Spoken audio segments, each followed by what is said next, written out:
Uncle Bashir کہتے تھے چائے کے بغیر اس دنیا کا کوئی مسئلہ حل نہیں ہو سکتا۔ محلے کے انکل بشیر کو دو چیزوں سے حد سے زیادہ محبت تھی، چائے اور ان کی اپنی عقل۔ انکل بشیر کا ماننا تھا کہ دنیا میں کوئی ایسا مسئلہ ہے ہی نہیں جو چائے کے بغیر حل نہ ہو پائے۔ ایک دن محلے میں اعلان ہوا، آج سب کا پانی بند رہے گا۔ لوگ گھبرا گئے، لیکن انکل بشیر مسکرا دیے، بولے گھبراؤ نہیں، میں ہوں نا۔ پھر کیا تھا، انکل بشیر نے چائے بنانی شروع کی، لیکن جیسے ہی گیس چلا یاد آیا، ارے پانی تو ہے ہی نہیں۔ انکل بشیر نے دماغ توڑایا، فخر سے بولے پانی نہ ہو تو کیا ہوا، دودھ سے بنا لیتے ہیں۔ چائے بنی، کپ میں ڈالی، پہلا گھونٹ لیا اور اگلے ہی لمحے آنکھیں بند، منہ ٹیڑھا۔ بیگم نے پوچھا کیسی بنی چائے؟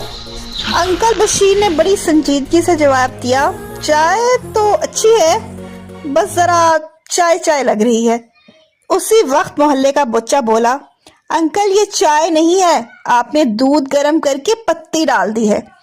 پورا محلہ ہنس پڑا اور انکل بشیر خاموشی سے بولے، چلو کوئی بات نہیں، کل سے پانی بھی سٹاک میں رکھیں گے۔ تو ہر مسئلے کا حل خود کو عقل کل سمجھنے میں نہیں ہوتا، بلکہ سمپل سوچنے میں بھی ہوتا ہے۔